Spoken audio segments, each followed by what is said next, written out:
जिंदगी उसी दिन बर्बाद हो जाती है जिस दिन वो उस घर में पैदा होती है।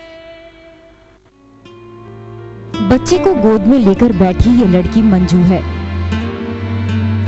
मंजू के माँ बाप ने जिस्म के सौदागरों के सामने मंजू की कीमत लगाई 50,000 रुपए। 50,000 में बिकी मंजू ग्वालियर के चकला घरों में जाकर मजबूर हो गई जिस्म के कारोबार की गंदी गलियों में जिंदगी गुजारने के लिए। ग्वालियर में हर रोज उसके जिस्म की कीमत लगी और मंजू हर रोज थोड़ा थोड़ा करके मरने लगी। मंजू के ऊपर कुछ देर के लिए किस्मत मेहरबान जरूर हुई, लेकिन उसकी बदनसीबी उसके साथ ही घिसकती चली गई।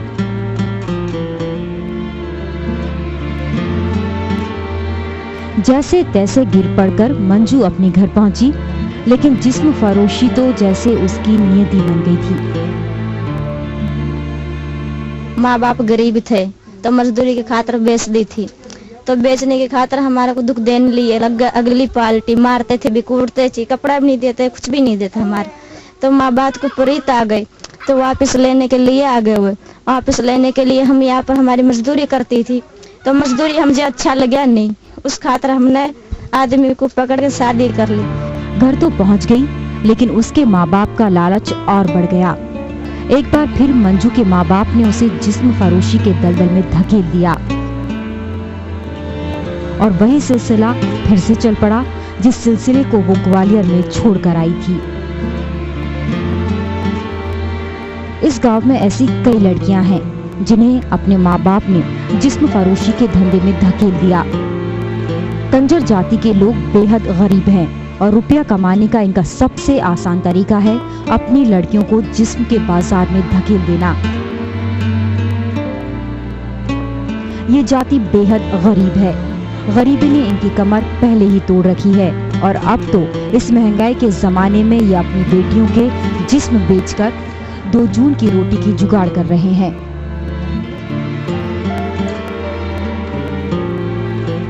धंधे के खातिर फिर ये कोई 50 भी देते, कोई 30 भी देते, कोई 40 भी देते। इस गरीबी के खातिर धंधा करते। ये धंधा अच्छा है नहीं, ये बहुत खराब धंधा है। अच्छा लगा तो आदमी के साथ में अच्छा लगा, ये बहुत खराब धंधा है। ऐसा धंधा करने की कोई कोशिश नहीं करनी। अपनी बेटियों का सौदा कर चूल्हा जलाने वाले ये लोग ये नहीं जानते कि ये जो भी कर रहे हैं उसे पाप कहते हैं, लेकिन इस पाप के पीछे कई ऐसे पाप हैं जो कंजर जाति के लोग हर रोज करते हैं। अपनी मासूम बेटियों का सौदा करके जो पैसा इनको मिलता है उसे ये शराब पीने में उड़ा देते हैं। जुआ खेलने और शराब पीने की तलब के लिए ये लोग अपनी बेटियां बेच देते हैं और इनको तकलीफ भी नहीं होती। कंजर समाज में परंपरा है, अगर लड़की की शादी होती है तो वो फिर जिस्म फरोशी का धंधा नहीं करती और अपने पति के साथ एक सादा जीवन जीकर जीवन यापन करेगी।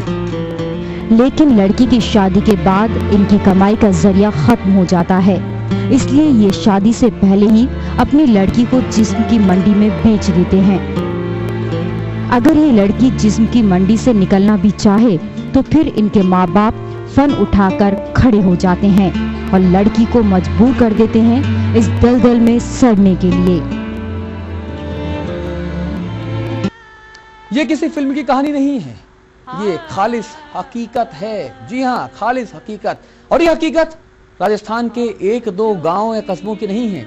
राजस्थान के रामनगर कस्बे से के आसपास जो तमाम इलाके हैं, हर जगह ऐसा ही होता है। कंजरों की बस्तियां जहां भी हैं, वहीं बेटियों के सौदागर फन फैलाए बैठे हैं। ये बेटियों को बेचते हैं, पैसा मिलता है, शराब पीते हैं, पार्टी करते हैं, जुआ खेलते हैं। इनकी बदनसीबी इतनी बड़ी है कि समाज का कोई ठेकेदार इस कंजर समुदाय की तरफ देखने को भी तैयार नहीं। और ये जो हकीकत है, ये 21वीं सदी की हकीकत है। इस कहानी के पात्र फूला, मंजू, अंजू या फिर वही लड़कियां नहीं हैं जो हम आपको इस वक्त टीवी पे दिखा रहे हैं। ये चेहरे तो उदाहरण देने के लिए हैं, ये गांव तो एक जख्म है इंसानियत के चेहरे पर। ये बच्चे आज खेलने में मगन हैं, लेकिन इन बच्चों में जो लड़कियां हैं उनके सौदे तय होने लगे हैं। कीमत का अनुमान तो उसी दिन लग जाता है जिस दिन गर्भ से कोई लड़की बाहर निकलती है। माँ दूध पिलाती है और बाप पालता पोसता है। कीमत लड़की को चुकानी होती है। कंजर जाति की सैकड़ों लड़कियां हर वक्त आपको ऐसी कहानियां सुना सकती हैं जो आपको झकझोर दें। वॉइस ऑफ इंडिया की यह कोशिश भी इसी दर्द से निकली है। कंजर जाति के लोगों की अपनी तकलीफें हो सकती हैं, गरीबी इनकी कमर तो तोड़ सकती है, लेकिन ऐसी क्या मजबूरी कि कोई इंसान अपनी बेटी ही बेच दे। बूंदी का रामनगर गांव तो बस्ती बन चुका है उन लड़कियों की जिन्हें उनके माँ बाप रुपये लेकर बेच देते हैं। ये आज या कल की बात नहीं है। कई साल पहले फूला 50 रुपए में बिकी। फूला की पोती की उम्र की मंजू की कीमत भी लगी 50,000।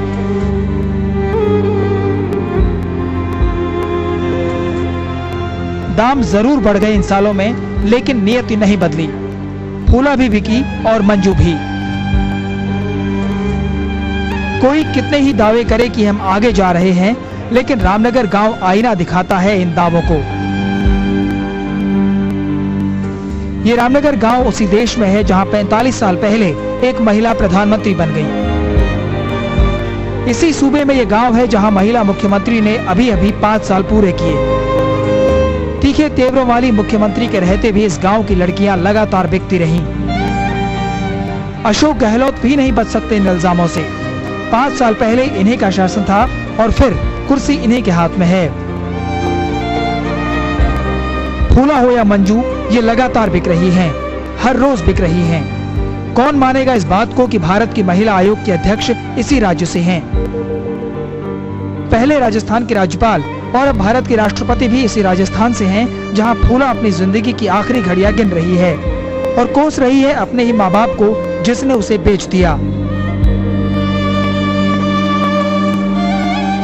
वो तो शुक्र है इन पुलिस वालों का जिन्होंने इन लड़कियों को एक नई जिंदगी का रास्ता दिखाया। शादी का ये वीडियो सुकून पैदा करता है कि चलो कोई घर तो संवरा। दुर्गा माता को जिस देश में पूजा जाता है, वहीं मंजू और फूला माँ तो बन गईं, लेकिन कोठों का नसीब लेकर। हम सवाल नहीं कर रहे, न ही किसी से जवाब मांग रहे हैं। हम तो बस आपको दिखा रहे हैं ये कहानी।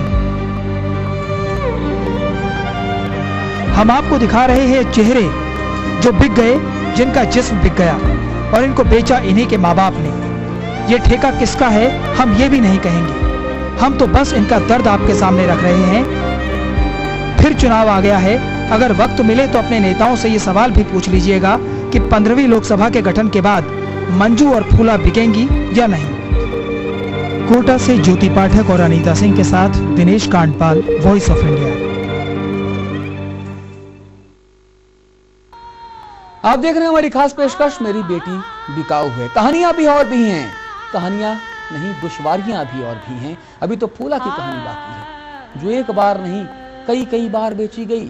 हर बार देह का सौदा करने वाले उसके अपने ही माँ बाप थे, तो फूला फिर बाहर वालों से भला क्या कहती।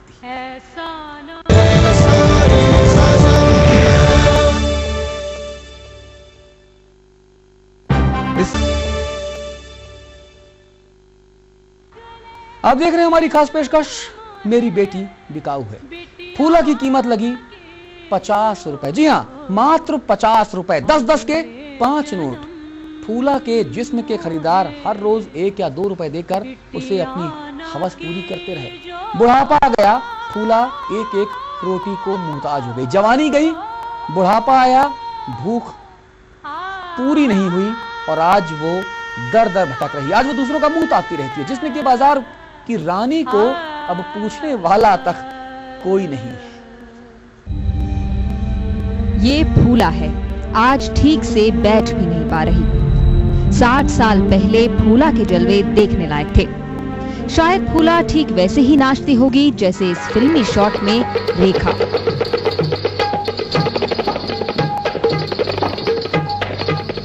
बदकिस्मत फूला जवान भी नहीं हो पाई थी जब उसके परिवार वालों ने इसे दिल्ली की मंडी में बेच दिया। उस वक्त फूला की कीमत लगी 50 रुपए।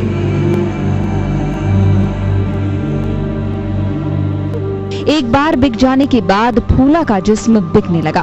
हर रोज बोली लगती और 1 या 2 रुपए में इसके जिस्म के साथ खिलवाड़ होता था।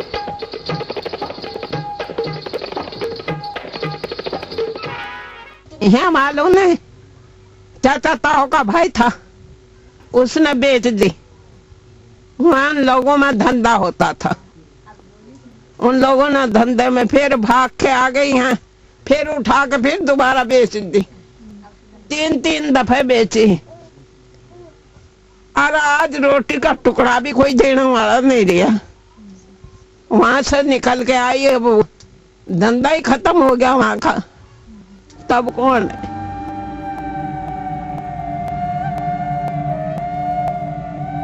वक्त बदला, जवान फूला बूढ़ी हो गई, रूप ढल गया, यौवन पंख लगाकर उड़ गया। अब ये 1-1 रुपए की मोहताज है। जब जवानी थी तो रानी बनकर रही, जो चाहा पहना, जो मन किया खाया। लेकिन आज खाना हो या पहनना, हर वक्त दूसरे का मुंह ताकने के सिवा इस लाचार फूला के पास कोई रास्ता नहीं बचा। पहले का जमाना तो पहले के साथ चला गया बेटी। अब तो ये रोना है, रोटी के टुकड़े को भी मोहताज।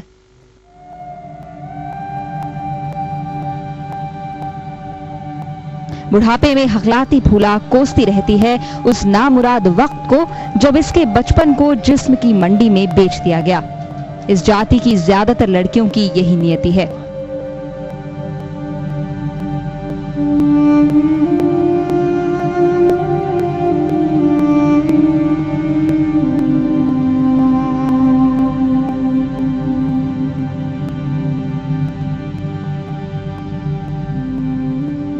ये आज भी फूला की तरह जवान होने से पहले ही जिस्म के बाजार में पहुंच जाती है।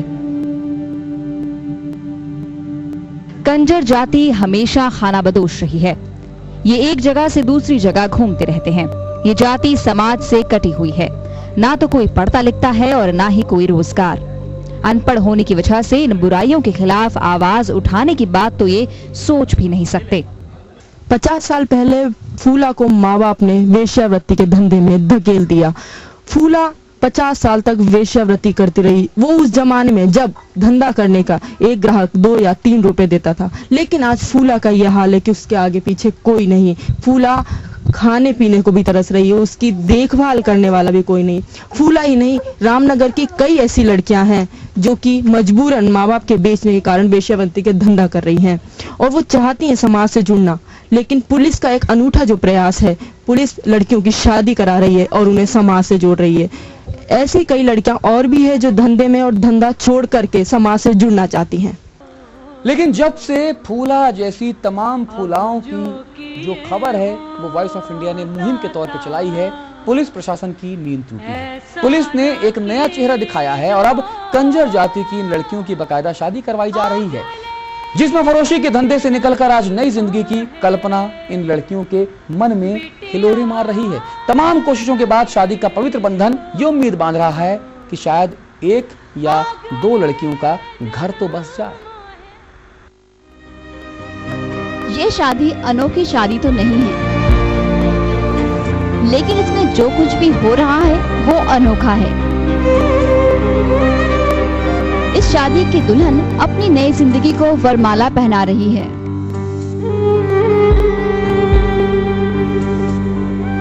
आज ये गर्त से निकलकर नया जीवन जीने की उमंग से भरी है।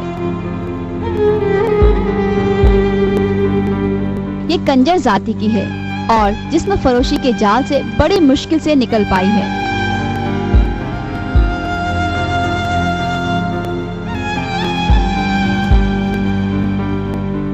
इसकी शादी में कोई रिश्तेदार नहीं है, पुलिस वाले ही रिश्तेदार हैं और पुलिस वाले ही बाराती। रामनगर में लोग चोरी, लूट, डकैती, वेश्यावृत्ति इन सारी चीजों में लिप्त थे, तो पुलिस ने शुरू में दंडात्मक कार्रवाई की, जिसका ज्यादा फायदा नहीं मिला, तो हमने सुधारात्मक कार्रवाई शुरू की है, जिसमें इनको हम मुख्य धारा में लाना चाहते हैं, जिसके तहत वेश्यावृत्ति में लिप्त युवतियों का विवाह कराया गया है। उनके लिए रहने की व्यवस्था की जा रही है, रिहेबिलिटेशन की व्यवस्था की जा रही है। हेल्पेज एक एनजीओ है, उनसे बात की गई है, उनसे भी सहायता लिया जा रहा है। सेल की तरफ प्रपोजल भेजे गए हैं कि उनके रहने के लिए घर निर्माण में वो सहायता दे।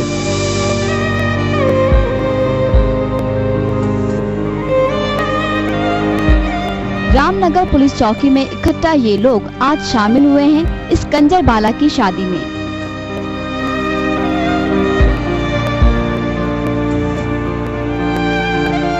इस शादी में बड़े बड़े लोगों ने शिरकत की है, जिसमें दूल्हे को ये पता है कि उसकी दुल्हन आज से पहले वैश्यावृत्ति का धंधा करती थी। इस इतिहास को मन से दूर भगाकर ये नौजवान बड़ी धूमधाम से उससे शादी कर रहा है। मजबूरी थी, मजबूरी के अंदर हम लोगों, मेरे माता पिता थे, पापा पागल हो गया था, मैं बता मजबूरी में बहुत सारा कर्जा माते हो गया था। मम्मी ने मुझे ग्वालियर भेज दी। ग्वालियर बेचने के बाद में मुझे वहाँ मारते थे भी, कूटते भी थे, कपड़े भी दिलाते थे मेरे पास, धंधा भी करवाते थे, सब कुछ करवाते थे मतलब मेरे पास में। तो मेरे को वहाँ अच्छा लगा। फिर मैं 2 कस्टमर थे, 2 कस्टमर के साथ मैं भाग कर आ गई यहाँ पे। आने के बाद फिर मैंने यहाँ पे भी वही धंधा किया। धंधा करने के बाद मैंने ये एक आदमी को पकड़ लिया। आदमी पकड़ने के बाद मुझे धंधा अच्छा नहीं लगता था, इसलिए से मैंने शादी कर ली।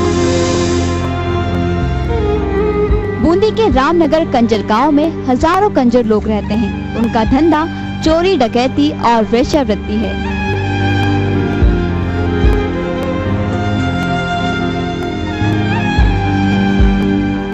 लेकिन अपनी बेटियों का जिस्म बेचना आज इनका बड़ा व्यापार बन गया है।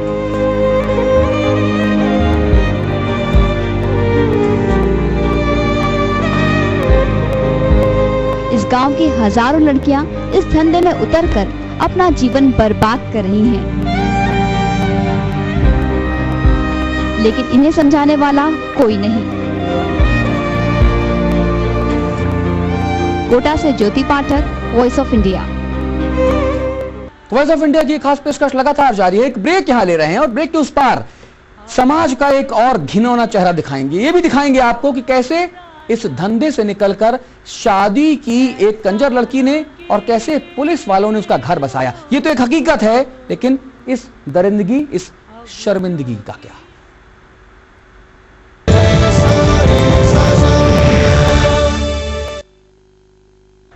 आप देख रहे हैं वॉइस ऑफ इंडिया, आपके साथ मैं अतुल अग्रवाल हूं। हम बात कर रहे हैं कंजर जाति की उन बेटियों की जिनको खुद उन्हीं के माता पिता बेच देते हैं। लेकिन वॉइस ऑफ इंडिया ने इस खबर को मुहिम बना के चलाया। पुलिस प्रशासन की नींद टूटी और अब कंजर जाति की एक लड़की के ऊपर मेहरबान है किस्मत।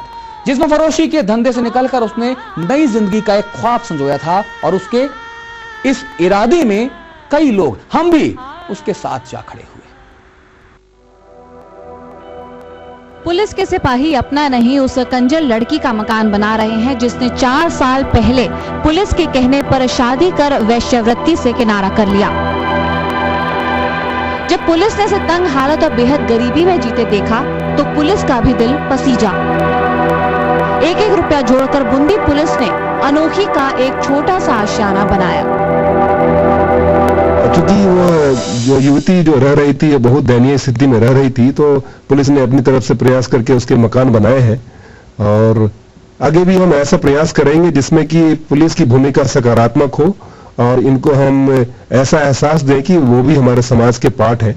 अब पुलिस के सामने ये समस्या है कि ये लोग रोज आके कि हमारे रहने के लिए मकान नहीं है, तो ये अनोखी जो है पिछले 4 साल से एक प्लास्टिक का तंबू तान के जिसमें रह रही थी और इसने तंबू के लिए जो पत्थर भी साइड में दीवार बनाई वो भी पड़ोसी की उधार लेके थी, पत्थरों में बना।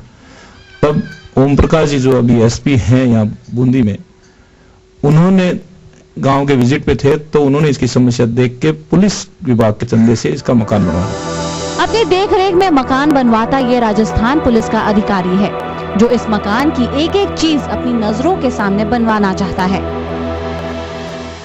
क्योंकि इस मकान को बनाने के लिए किसी सरकारी संस्था या गैर सरकारी संस्था ने मदद नहीं की।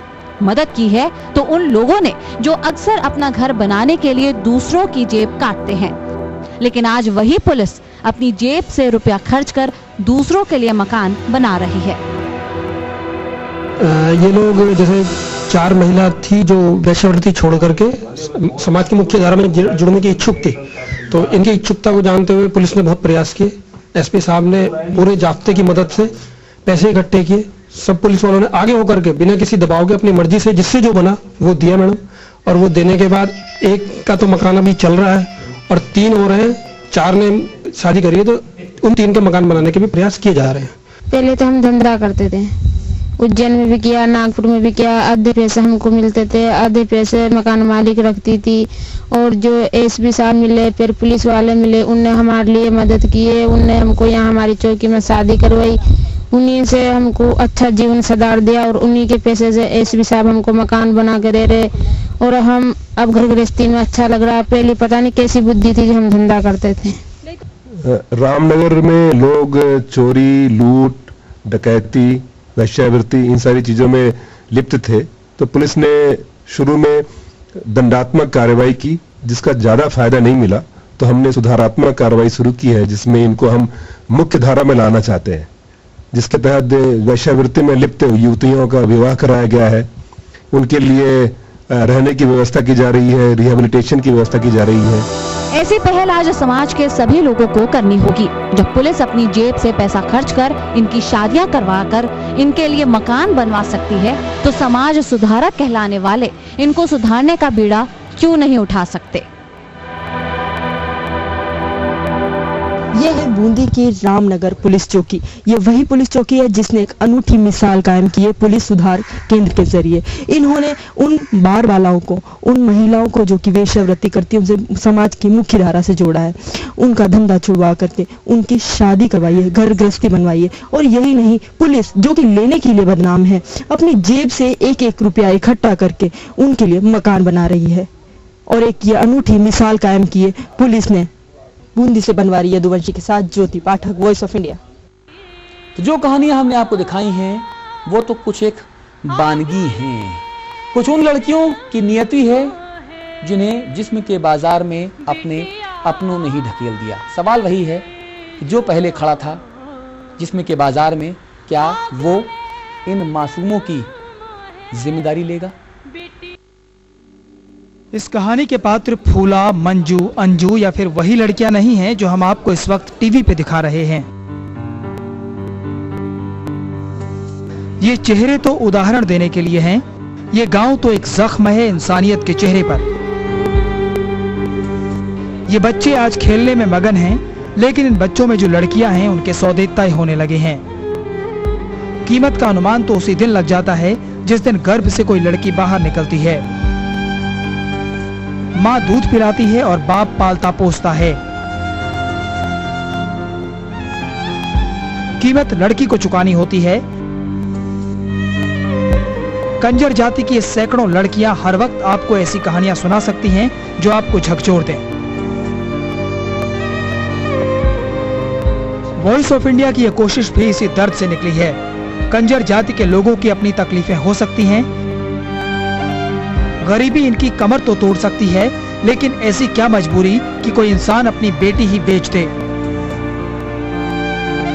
बूंदी का रामनगर गांव तो बस्ती बन चुका है उन लड़कियों की जिन्हें उनके माँ बाप रुपये लेकर बेच देते हैं। ये आज या कल की बात नहीं है। कई साल पहले फूला 50 रुपए में बिकी। फूला की पोती की उम्र की मंजू की कीमत भी लगी 50,000।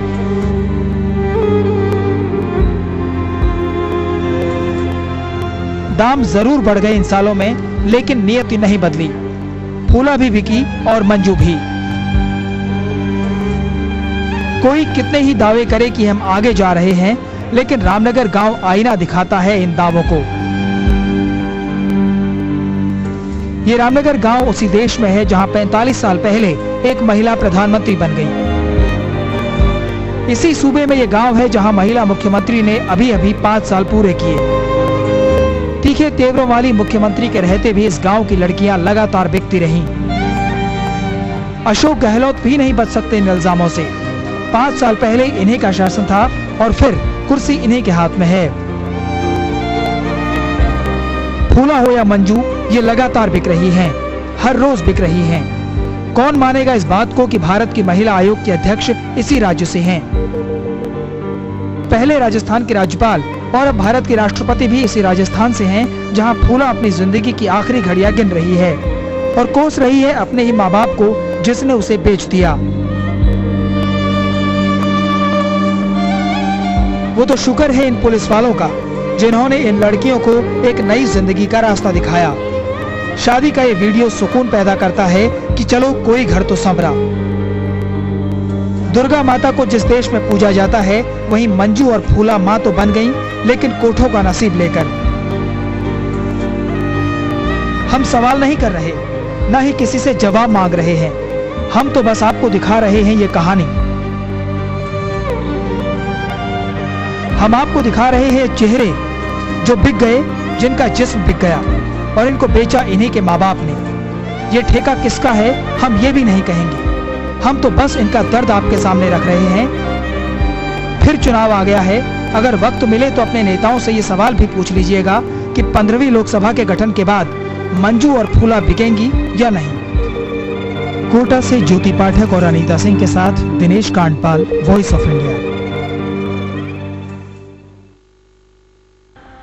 तो इस खास पेशकश के जरिए, जी हां, इस खास पेशकश के जरिए हम राजस्थान सरकार, केंद्र सरकार को नींद से जगाना चाहते हैं। हम सीधे तौर पर जवाब मांग रहे हैं।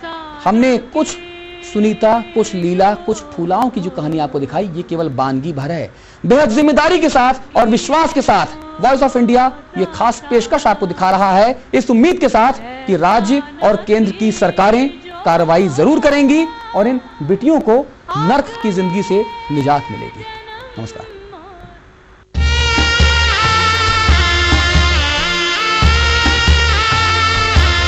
अगले जन्म मोहे बिटिया न की जो, अगले जन्म मोहे बिटिया न की